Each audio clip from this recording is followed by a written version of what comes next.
Bien, en este momento ya estamos entrando al aire y ya están ingresando las personas participantes. Bienvenidas, bienvenidos. Qué dicha que nos están pudiendo Bienvenidos acompañar. así rápidamente.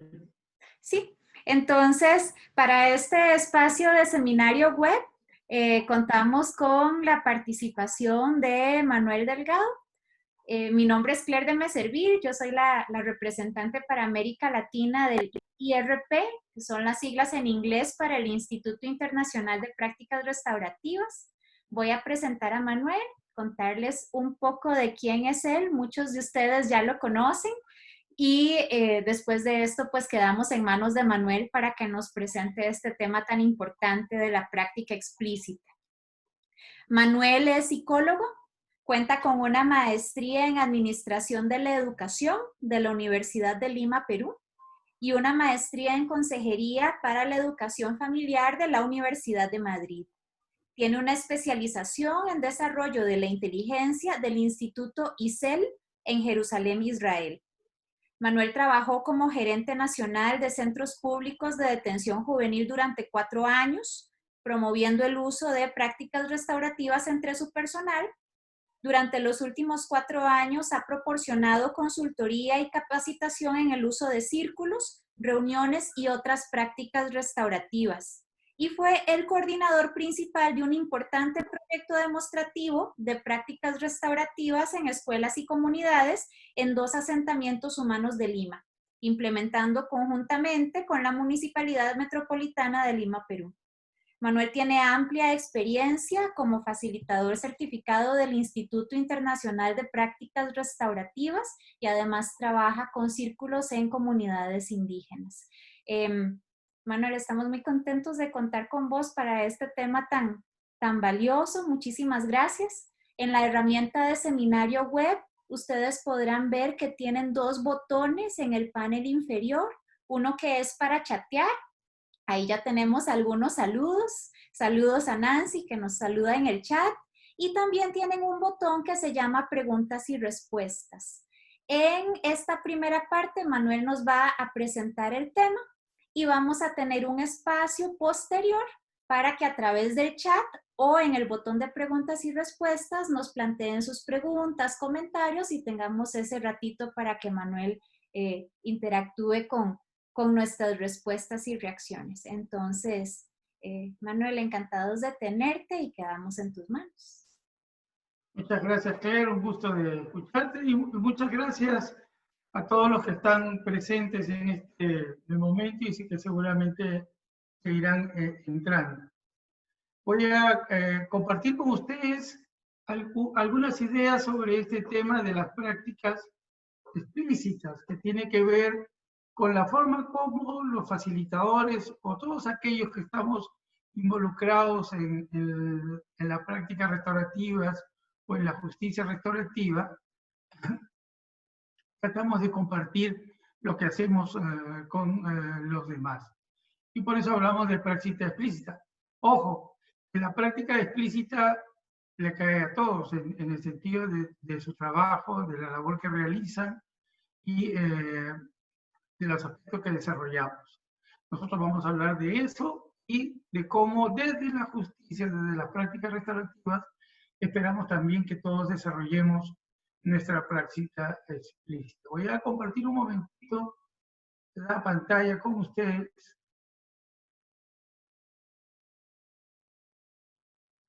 Y ahí tenemos lo que nos reúne, ¿no? La importancia de la práctica intencional en los abordajes restaurativos. En este momento, lo restaurativo, el enfoque restaurativo, las prácticas restaurativas, la justicia restaurativa, es un movimiento. Hay muchas personas en el mundo que vienen trabajando esto desde los años 70, ¿no?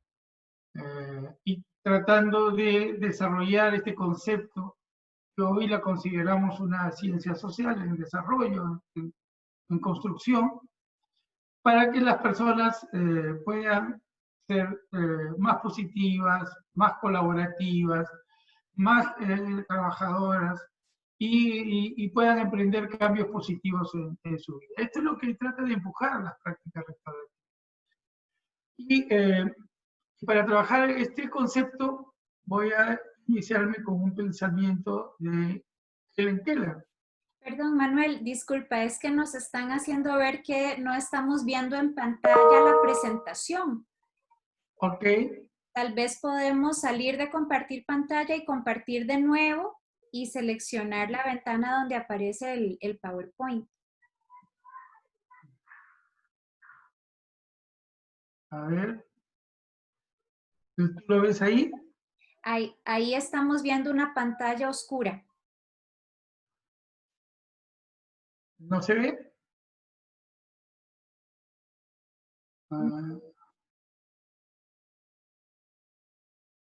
Puedo intentar compartirla yo y yo irla pasando en la medida en la que me vas indicando. Ah, no, Bueno. ya podemos verla. Estamos perfectos. Gracias. Ok. Saludos a las personas que nos saludan por el chat.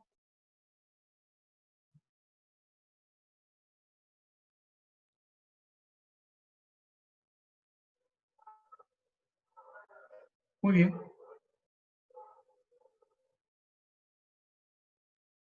Entonces,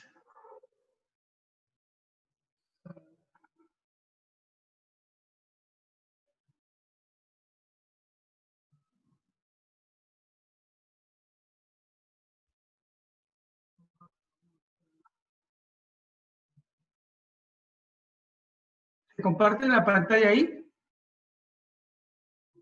Sí, ahí la podemos ver. Muy bien. Entonces, Helen Keller nos decía este pensamiento, las mejores y más hermosas cosas en el mundo no pueden ser vistas o incluso tocadas. Ellas deben ser sentidas con el corazón. Esta mujer que era sorda y ciega, ¿no? Producto de un accidente, y una mujer empoderada, ha tenido influencia en el mundo con sus ideas, y a partir de su experiencia, ¿no? con la enfermera Anne Sullivan, ¿no? Ese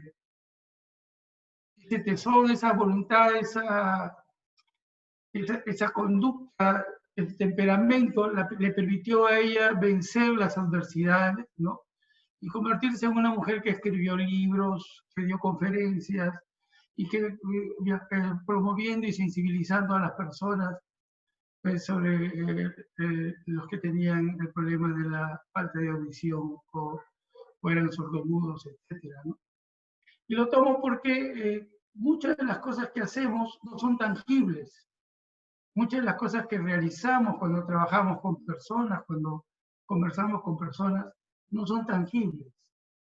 Y entonces las personas lo sienten, y eso es un poco lo que quiero compartir con ustedes. ¿Por qué hablamos de práctica explícita? ¿Qué tan importante es que la gente con la que usted trabaja entienda por qué usted actúa así y qué es lo que usted representa?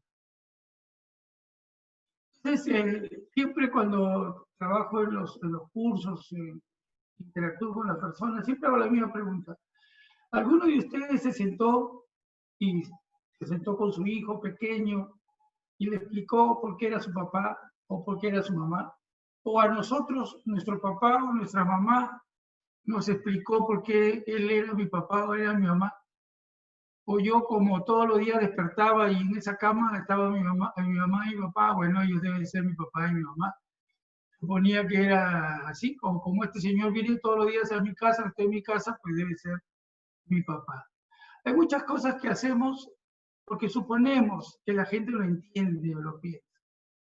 Nosotros desde la práctica restaurativa lo que decimos es que no. Yo le tengo que decir a las otras personas por qué estoy trabajando, por qué estoy haciendo eso y qué es lo que es.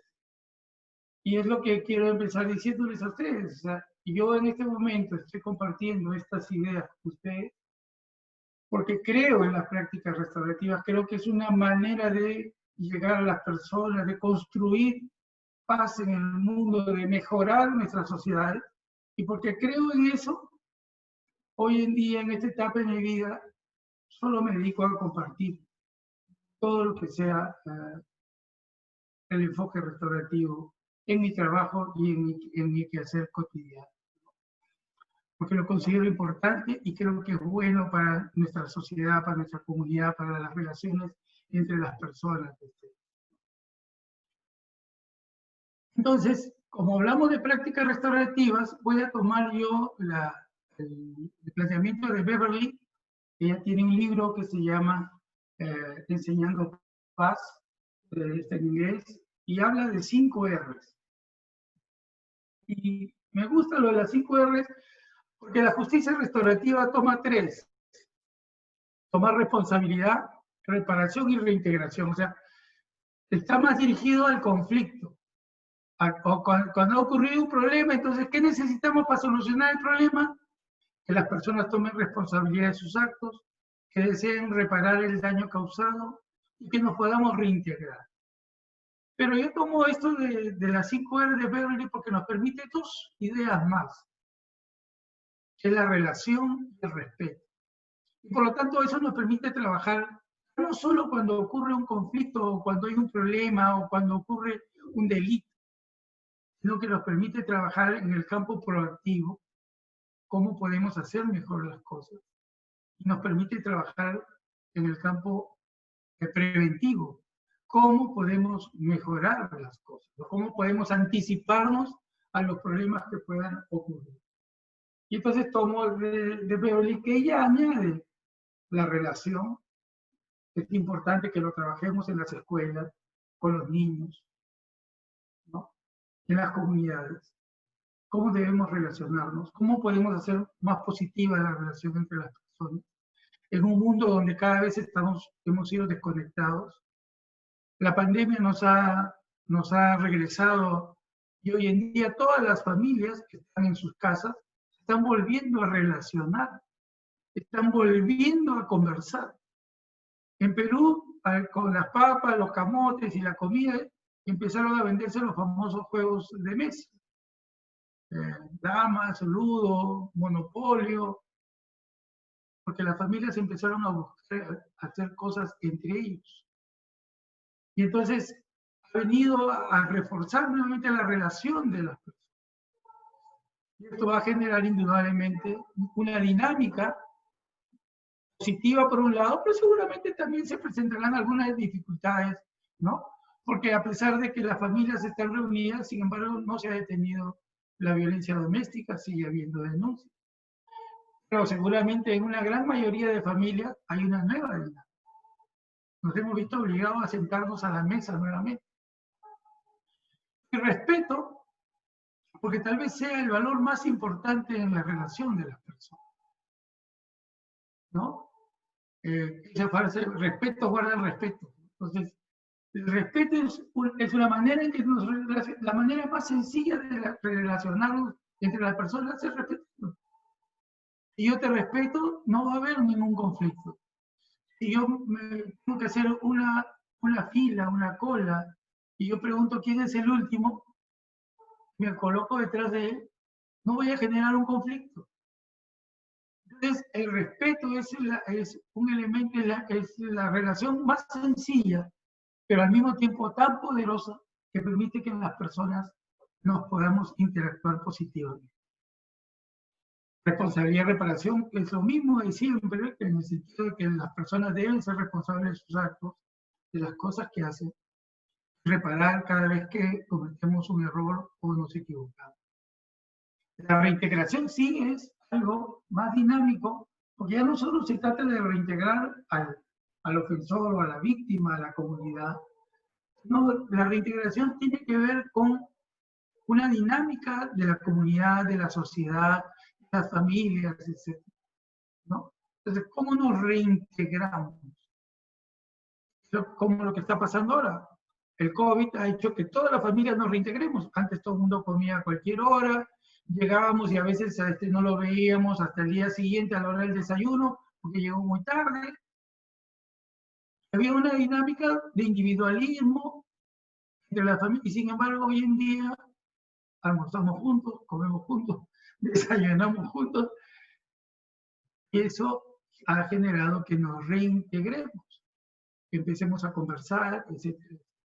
Por eso tomo esta idea de Beverly, porque justamente mi práctica explícita, cuando yo hablo de cómo hago las cosas, yo tengo que tener presente también estas 5 R. Mi práctica explícita tiene que tener presente cómo yo me relaciono con las personas, cómo respeto a las personas, cómo me hago responsable de mis actos, cómo reparo mis errores o el daño que ocasiono, y soy capaz de superar todo eso y volverme a reintegrar o reintegrar a otros, volver a confiar, como se dice, para mejorar como sociedad. Lo otro que implica mi práctica explícita, aparte de las 5 R, es los pilares de la práctica restaurativa, que son 4, seguramente la gran mayoría los conoce: la ventana de la disciplina social, proceso justo, espectro de las prácticas restaurativas y la teoría de los afectos. Eso quiere decir que esto está presente, tiene que estar presente en mi práctica explícita. Bueno, la ventana ya también, supongo que la mayoría los conocemos.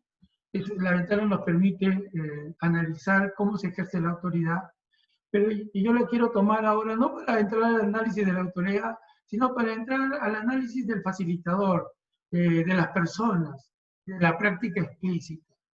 Control y apoyo. Entonces, la pregunta que siempre nos tenemos que hacer: ¿dónde estoy yo en la ventana? ¿Cómo es mi control? ¿Cómo ejerzo el apoyo?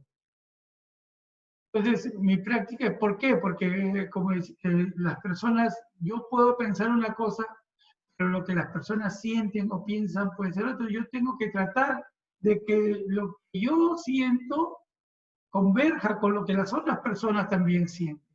Entonces, nosotros que trabajamos prácticas restaurativas, justicia restaurativa, tenemos que hacernos la pregunta: ¿cómo vamos con el control? ¿Cómo vamos con el apoyo? ¿No? A algunos nos es más fácil brindar apoyo. Yo a lo largo de mi carrera profesional, sobre todo cuando trabajaba en las escuelas, claro, había muchos maestros que preferían no pelearse con nadie, eran los buena gente, pero eran como sobrevivientes, ¿no? La idea era sobrevivir y no tener conflicto con los alumnos. Acababan siendo permisivos. Y estaba el otro extremo, los profesores que para protegerse de la relación con los alumnos se colocaban totalmente autoritarios, ¿no? Entonces nadie habla, nadie dice nada, todos callados, y pensamos que tras esa relación de autoridad la gente nos respeta y va a hacer las cosas. No es así. Entonces, ¿cómo es nuestro control? ¿Cómo es nuestro apoyo personal? ¿Somos permisivos? ¿Somos autoritarios? ¿Qué ha mudado? ¿Qué ha cambiado en nosotros desde que empezamos a trabajar prácticas restaurativas? ¿Aumentó mi apoyo? ¿Aumentó mi control? ¿No? Ese equilibrio que nos permite ayudar a las personas para que sientan que hacemos las cosas con ellos en lugar de contra o para ellos. Entonces, mi práctica tiene que ver con la aplicación de la ventana de disciplina social, ¿no? Y no puedo ser como el médico que solo saca el estetoscopio cuando está en su clínica para ver a los pacientes. Yo donde voy sigo siendo Manuel Delgado. Donde voy, ¿cómo ejerzo el control? Donde voy, ¿cómo ejerzo el apoyo? Entonces, ese es el sentido de la práctica explícita. Yo tengo que hacer reflexión personal de cómo voy trabajando la ventana de la disciplina social en mi vida y en la relación con los demás. El proceso justo, ¿no? Es el otro pilar. ¿Cómo hago para que las personas participen? Porque el proceso justo lo que busca es que todos sientan que han sido incluidos. Todos los afectados sientan que han sido incluidos. Qué difícil, ¿no? ¿Cómo hago para que la idea de todos sientan que está en la decisión final? ¿Cómo hacemos? Incluir, porque lo que la práctica explícita busca que todos se sientan incluidos. El proceso justo busca que todos nos sintamos incluidos. Entonces, En las decisiones que tomamos, hacemos ese esfuerzo de incluir a todos. No es fácil, por supuesto que no es fácil, ¿no? Dar explicación, ¿no? Entonces, por ejemplo, ¿cómo están haciendo las familias ahora? Porque están todos reunidos, 4, 5, 6, 7, un solo menú para todos, 2 menús, todos tienen que comer lo que o estamos teniendo procesos justos, para que un día se prepare una cosa, otro día se prepare otra, todos nos sintamos satisfechos y contentos. Ese ejemplo sencillo del menú que se come hoy día en casa, para que todos nos sintamos incluidos. De repente con la comida es más fácil, pero cuando se trata de conflictos y de problemas, logramos incluir a todos. Hacemos que el menú satisfaga a todos. Esa es parte de nuestro rol como facilitadores, como personas de autoridad, como personas que trabajamos con otras personas, ¿no? Como miembros de una familia, de una sociedad, de una comunidad. O sea, tratamos de incluir a todos en lo que hacemos. Esa es las emociones, ¿no? Sylvan Tompkins, de la teoría que ha tomado las prácticas restaurativas para acercarnos, para poder trabajar. ¿Por qué? Porque las prácticas restaurativas nos dice, oye, las emociones están presentes.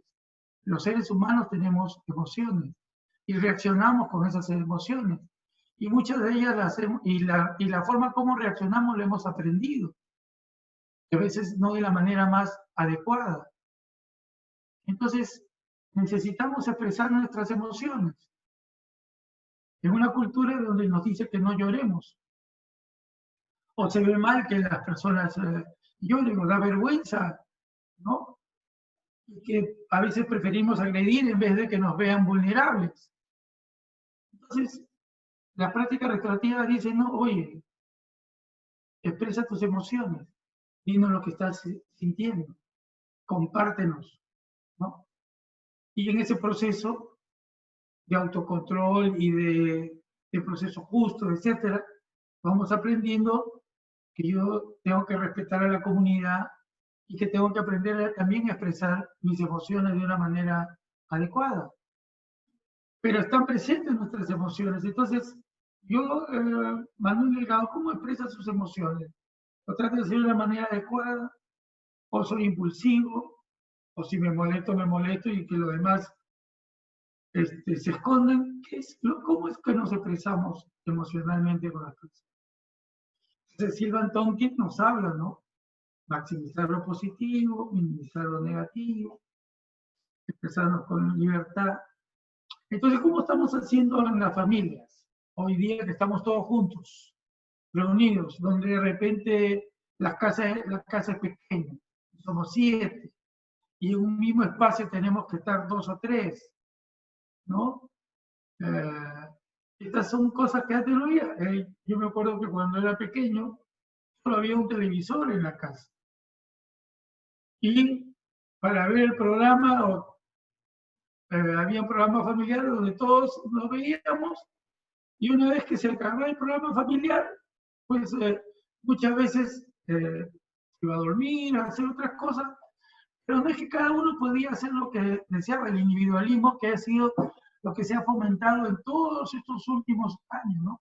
Todo el mundo tiene televisor en su cuarto, celulares, tablets, computadoras, pero ahora que estamos todo el día juntos, porque hay casas donde hay que ocupar un mismo espacio 2, ahora que los chicos están haciendo escuela por internet, los jóvenes están haciendo los estudios universitarios por internet, otros están haciendo teletrabajo. Entonces, ¿cómo nos repartimos la casa? ¿Cómo nos repartimos? Todo eso es parte de un proceso justo, que es lo mejor, lo que se busca, que es lo mejor para todos, y donde no se trata de molestarnos, sino cómo hacemos para que las cosas funcionen. O donde hay niños pequeños. ¿Cuántas veces ya en los Zooms, en las reuniones, de pronto los niños pequeños atraviesan el ambiente que estamos trabajando? los vamos a encerrar en el cuarto para... Entonces, hay toda una dinámica nueva que tiene que ver con las emociones. O yo me voy a parar y los voy a ir a gritar a todos para que se callen y no salgan y me dejen trabajar. Esa es la manera. Entonces, tenemos que aprender, ahora que más que nunca estamos juntos, a expresar nuestras emociones de una manera más positiva. Y el último pilar es el espectro, las prácticas restaurativas. Yo siempre comparto y digo, desde el punto de vista del Instituto Internacional, el IRP, trabajamos esto. ¿Por qué? Porque no es la única verdad. Hay otros modelos, hay otros programas, ahí he puesto algunos en el espectro. Por eso que el instituto usa la figura del espectro. ¿Eso qué quiere decir? El instituto trabaja algunas, porque tiene prácticas sobre eso, tiene estudios, académicamente lo respalda, hay libros, el trabajo del instituto, y entonces esas son las prácticas, las que están escritas fuera de los globitos, son las que el instituto trabaja, que tiene bibliografía, información, estudios sobre eso. Pero en el mundo existen otros modelos de trabajo también, de justicia y de prácticas restaurativas, importantes. Entonces, ¿qué es el espectro? ¿Por qué espectro? Porque le permite una gama. Oye, yo te presento estas, pero hay más, ¿no? Por eso que en mi práctica explícita siempre digo desde el modelo del instituto, porque no tenemos la verdad. Tenemos la verdad de nuestro trabajo, tenemos la verdad de lo que nosotros hacemos, pero no es la verdad universal. Entonces, desde el punto de, ¿por qué? Porque yo no puedo decir sueltamente, ah, no, este es lo mejor, lo único, porque no es cierto. Entonces, los que trabajamos en el instituto siempre decimos, desde la perspectiva del instituto, este es lo que vamos a compartir con ustedes, ¿no? Y seguramente hay más modelos y esperamos que salgan muchos más modelos. Que cuanto más modelos, más alternativas, más prácticas restaurativas haya, podremos llegar a más personas, podemos generar una cultura de paz mayor de la que hoy día estamos haciendo o realizando. Y por eso les compartía el espectro que está en las prácticas del instituto, puesto atrás. ¿Por qué? Porque esa es un poco la idea, ¿no? Nada es único. Y lo que estamos es para compartir mi experiencia, mi trabajo, y escuchar la tuya, encontrar los puntos que nos permitan crecer y hacer mejor las cosas. Entonces, he resumido esto en esta lámina. La ventana de la disciplina social tiene que ver con el control y el apoyo. O sea, un facilitador, un papá, una persona que quiere tener relaciones positivas, que habla de respeto, que quiere mejorar las cosas, etc., tiene que aprender a ejercer control y apoyo sobre lo que realiza. Control, normas, límites, dirección, orden, apoyo, acompañamiento, monitoreo, soporte, ayuda, etc. Eso a veces no es cómodo, porque a veces es más cómodo ser controlista, ¿no? Solo dar órdenes directivas y que se atengan los demás.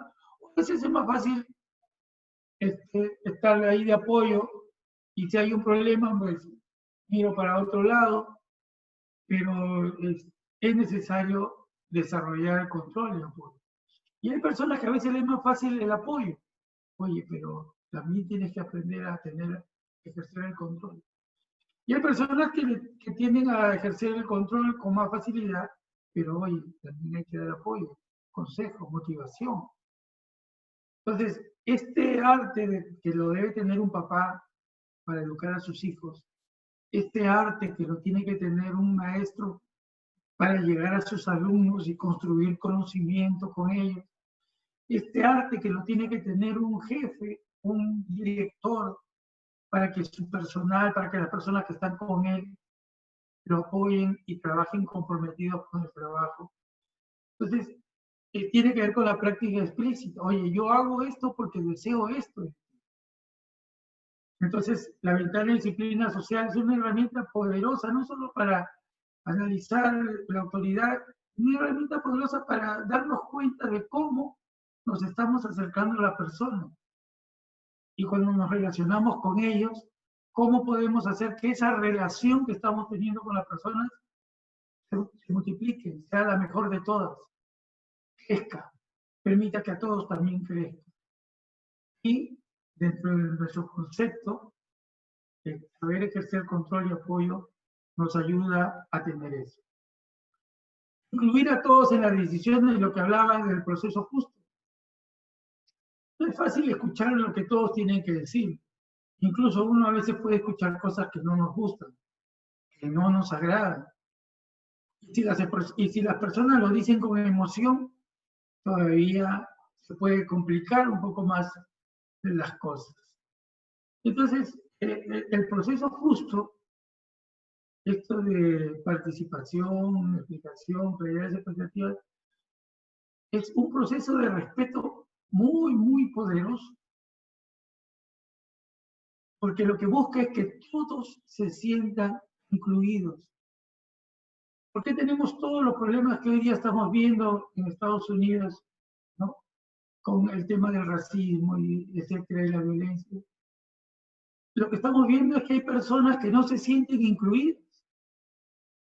Y mientras no se sienten incluidas, son espacio para los resentimientos, para la violencia, para brotes, etcétera, etcétera. Y ojo, esto es porque hoy día lo estamos viendo en Estados Unidos, en las pantallas, en las noticias. Pero en esos países es igual. En el proceso de paz de Colombia, ¿no? Están muriendo muchos dirigentes, campesinos, etcétera. No se sienten incluidos. Entonces, el proceso justo es muy poderoso cuando todas las personas se sienten incluidas, porque les permite sentir que son escuchadas, porque les permite sentir que son respetadas y que se les trata con dignidad. Entonces, esta es una herramienta muy poderosa y el rol del facilitador, el rol del papá, cómo un papá puede hacer proceso justo en su casa, con sus hijos, con su familia, o el maestro con sus alumnos. Entonces, implica esta capacidad de tratar de incluir a todos dentro de las decisiones. También tenemos la teoría de efecto de las emociones, ya lo he repetido, la máxima de Nathanson, maximizar lo positivo, minimizar lo negativo, expresar libremente las emociones y hacer esto lo más que se puede. Son tres fases, lo más fácil es leerlas. Maximizamos lo positivo en estos tiempos de pandemia. ¿De quién hablamos mal más en nuestras casas? Maximizamos lo positivo. Y estoy hablando de los gobiernos. No estarán haciéndola bien, no sé, no voy a entrar en ese aspecto. Pero lo que sí es cierto, ¿maximizamos lo positivo o maximizamos lo negativo? Entonces, cuando hablamos de las emociones, si queremos sentirnos bien, si queremos estar en un espacio adecuado, etcétera, ¿qué ayuda a eso? Maximizar lo positivo, minimizar lo negativo y expresar libremente las emociones. A veces es más fácil ver lo negativo que ver lo positivo. Es como las parejas que empiezan a distanciarse, que empiezan a pelear unos a otros. ¿Qué es lo que empieza a ocurrir? Que empiezan a ver todo lo negativo. Y como empiezan a ver todo lo negativo, pues el conflicto se agudiza. Se olvidaron de lo que compartieron, de cómo se conocieron, etcétera, etcétera, etcétera. Entonces, queremos establecer relaciones sanas, positivas, mejorar nuestras relaciones con las personas, necesitamos que en nuestras emociones maximicemos lo positivo, minimicemos lo negativo. y que aprendamos a expresar libremente lo que sentimos, ¿no? Lo que nos sentimos de lo que nos afecta del otro, de lo que vemos o de la forma como nos relacionamos. Por último, tenemos el aspecto de la práctica restaurativa, ¿no? ¿Cuál es la práctica que debo aplicar? Entonces, nosotros como profesionales, como personas que trabajamos con personas, la pregunta que me tengo que hacer es, cuando tengo que atender a un grupo humano, cuando tengo que atender a un grupo de personas, cuando tengo que... ¿Cuál es la práctica que debo aplicar? ¿La que a mí me gusta? ¿La que a mí me parece? ¿O la que sería mejor con las personas que voy a compartir, a hablar o a trabajar? Entonces, es el esfuerzo de salir de mi confort, de lo que me es más fácil, de lo que me es más seguro, y caminar hacia lo que es mejor para el grupo humano, para el grupo, para mis alumnos, para mi familia o para las personas con las cuales me relaciono. ¿Cuál es la práctica que debo aplicar en ese momento? Entonces, mi práctica explícita de práctica restaurativa, de cómo las trabajo, me tiene que siempre hacer esta pregunta antes de tomar una decisión. ¿Cuál es la mejor práctica para el grupo con el cual voy a conversar, voy a trabajar o me voy a relacionar? ¿Cuál es la mejor manera que podríamos mejorar las cosas entre ellos? No simplemente aplicar algo porque pienso que eso debe ser, ¿no? Por eso que en nuestra práctica no se trata solo sino de esto o aquello, sino de qué es lo mejor, pensando siempre en la otra persona, pensando en aquella persona que está frente a nosotros. Entonces, quería resumir esto de la práctica explícita en estos aspectos sobre el rol de un facilitador, de un papá con su familia, de un profesor con sus alumnos, de un jefe con sus empleados, de un director con su colegio, de un gerente de una tienda. Y podríamos seguir enumerando personas que ocupan una responsabilidad y tienen que trabajar. Entonces, ¿cómo puedo ser más explícito con ellos? He querido compartir estas ideas en relación a cómo manejo mi práctica, cómo aplico los pilares de la justicia restaurativa, cómo me expreso con las 5 R's para que las otras personas perciban el sentido de lo que quiero hacer, de lo que quiero lograr, y coincida entre mi deseo, mi intención, con lo que la otra persona percibe y siente, ¿no? La reciprocidad. Necesitamos, para poder hacer cualquier cosa, para poder mejorar, para poder construir algo, siempre tiene que haber reciprocidad entre las personas que van a trabajar, que van a relacionarse, que van a construir algo juntos, ¿no? Entonces, quería resumir esto de la práctica explícita y deseo agregar, incorporar un concepto. Quiero hablar de un sistema de creencias, porque yo para poder hacerlo algo tengo que creer,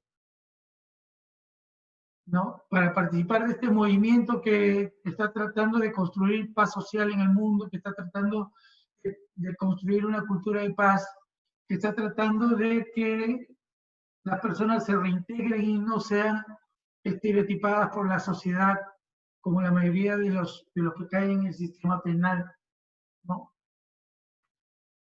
Para que pacifiquemos nuestras culturas, nuestros países, nuestras sociedades, nuestras comunidades.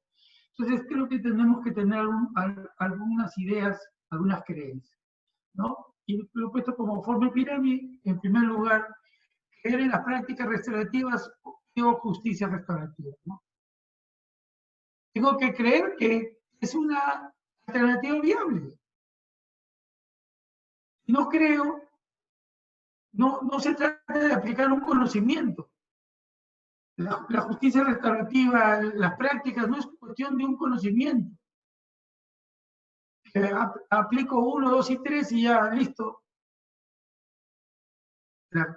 Es una convicción.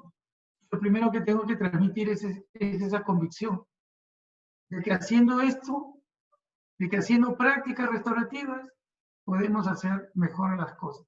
Es la primera convicción que tengo que transmitir. Por eso que en segundo lugar puse creer que puedo ser restaurado. O sea, la primera persona que nos tenemos que restaurar somos nosotros mismos. En este proceso de mejorar para poder construir paz, de aprender a ejercer el control o aprender a ejercer el apoyo, de aprender a expresar mis emociones, de maximizar lo positivo, de hacer un proceso justo con las personas.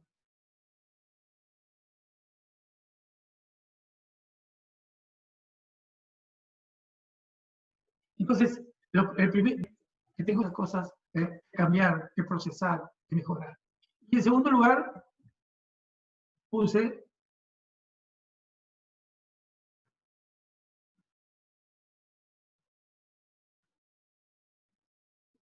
el creer que el otro puede ser restaurado. Recuerdo mucho que cuando trabajaba en los centros, había educadores que decían, no, estos jóvenes no van a cambiar, estos son una... Y yo le decía, ¿y entonces por qué trabajas aquí? ¿Qué haces aquí trabajando en los centros si no crees en ellos? Entonces, nosotros tenemos que creer, si queremos trabajar práctica restaurativa, justicia restaurativa, medios alternos, etc., tengo que creer en lo que voy a... que la otra persona puede cambiar, puede ser restaurada también, que él se puede restaurar. Creer que la comunidad puede ser restaurada también. No solo las personas, sino la comunidad. Y es lo que hoy día necesitamos mucho, construir comunidad, porque hemos vivido muy separados. Y así como ahora las familias nos estamos reintegrando, volviendo a conocer, cambiando nuestros hábitos, volvernos a reír todos juntos, etcétera, etcétera, etcétera, la comunidad también tiene que hacer. En Perú, por ejemplo, en la década del terrorismo teníamos lo que se llamaban las ollas comunes. En muchos sectores populares, la gente, por la inflación y todo el tema económico que teníamos, se agrupaban, preparaban una comida para todos los de la comunidad. Y aparecieron lo que se llamó el concepto de comedor popular. Y entonces a veces la política social era más fácil porque entregaba alimentos en un sitio que permitía alimentar a una comunidad. Muchos de esos comedores populares desaparecieron de la década del 2000 al 2020, porque mejoró la situación económica, porque Perú salió con muchos grados de la pobreza, etcétera, etcétera. Sin embargo, la pandemia lo primero que ha generado es que aparezcan cientos de comedores populares en la zona de pobreza. La comunidad siempre se organiza, la comunidad siempre es poderosa. Y las familias se han empezado a agrupar y preparar su olla común para alimentarse entre ellos. Entonces, tenemos que confiar y creer en el poder de la comunidad. Y en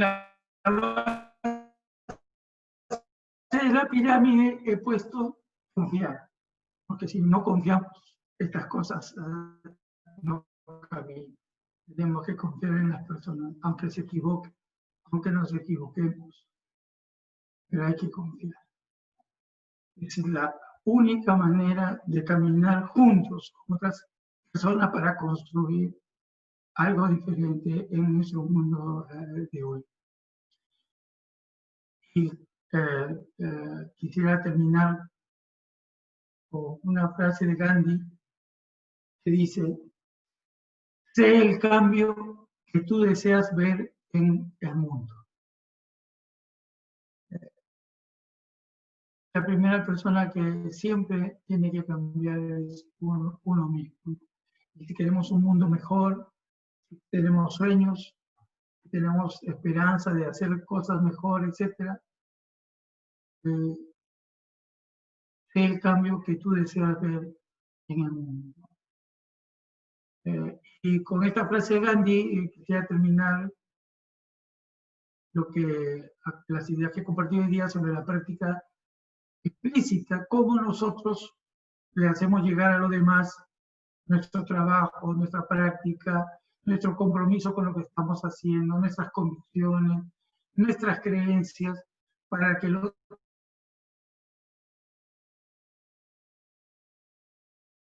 sepa por qué estoy sentado yo aquí, estás aquí. Muy bien, y con eso podemos pasar a las preguntas. Manuel, muchas gracias por esta exposición tan enriquecedora. Tenemos saludos y también felicitaciones en el chat. Tenemos una pregunta de Ariadna, de cuál es el nombre del libro de Beverly B. que nos mencionaste. Está en inglés, Teaching Peace. Enseñando la paz. Está enseñando paz. Está entre mi libro de cabecera. Excelente. Muchas gracias. No sé si las compañeras y compañeros que nos acompañan tienen más comentarios o preguntas que les gustaría hacer en este momento. Pregunta una de las personas, ¿considera que con niños pequeños es más fácil tener estas prácticas restaurativas sin ser tan explícitos? Ah, Manuel, la pregunta de los niños pequeños. Bueno, primero que he tenido la suerte de trabajar con niños pequeños. Cuando empecé mi carrera profesional me tocó ir a trabajar a la primaria con los pequeñitos, y lo que nunca fallaba con ellos era un cuento. Le decías, les voy a contar un cuento, y tenías el silencio absoluto más grande que te puedes imaginar con los niños. Los niños son maravillosos cuando trabajas con los niños porque tienen su característica, su espacio, etc. Pero yo pienso que no es cuestión de que si es más fácil o más difícil, no, que nosotros tenemos que abordar desde nuestra posición todos los campos de la vida que podamos para construir prácticas restaurativas. Entonces, sí, los niños son maravillosos. Cuanto más niños haya, también vamos a avanzar, ¿no? Es como la generación de los millennials. Todo el mundo, los mayores, nos reímos de los millennials, pero por ejemplo, todos los millennials llevan su bote de agua. No usan descartables.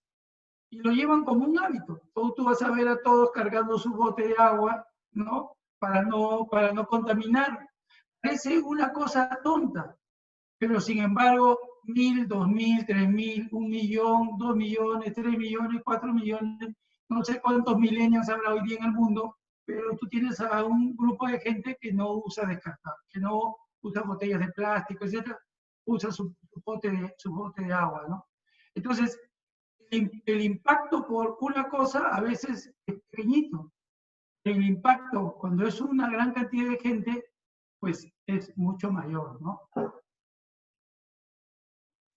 Sí, muchas gracias. Tenemos un par de comentarios que me gustaría leer. Ekaterina nos dice, muchas gracias. Todo lo que se abordó debería de ser un requisito para ser una persona facilitadora.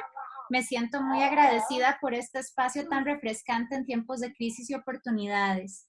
Diana también nos dice, me pareció excelente. Muchas gracias por compartir. Como siempre, muy completo y profesional. Tenemos un par de preguntas. Voy a decirte dos de las preguntas y tal vez luego vamos con otras dos para ir poco a poco. Una de las preguntas es cuáles son estrategias para trabajar con profesores y ser conscientes de la importancia del respeto y la disciplina consciente.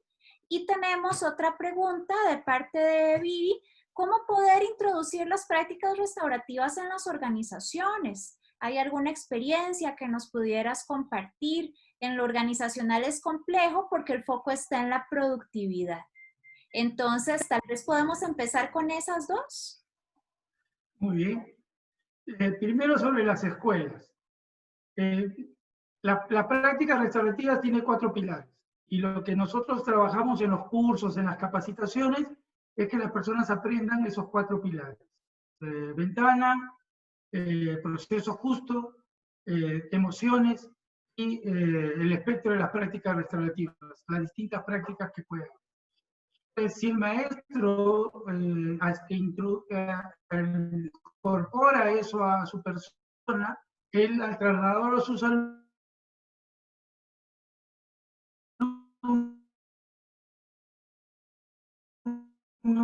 va a construir las prácticas planteadas, que las personas son más colaboradoras, más positivas, etcétera, etcétera, cuando las personas en posiciones de autoridad hacen las cosas con ellos en lugar de contra ellos. Entonces, necesitamos trasladar un conocimiento a los maestros para que ellos lo puedan trabajar con sus alumnos. Ahora, si esto lo hace desde el director hasta el último miembro de la escuela, perfecto. Normalmente es lo que planteamos. Si eres tú solo, pues tú solo puedes generar canos y después lo vio el otro y lo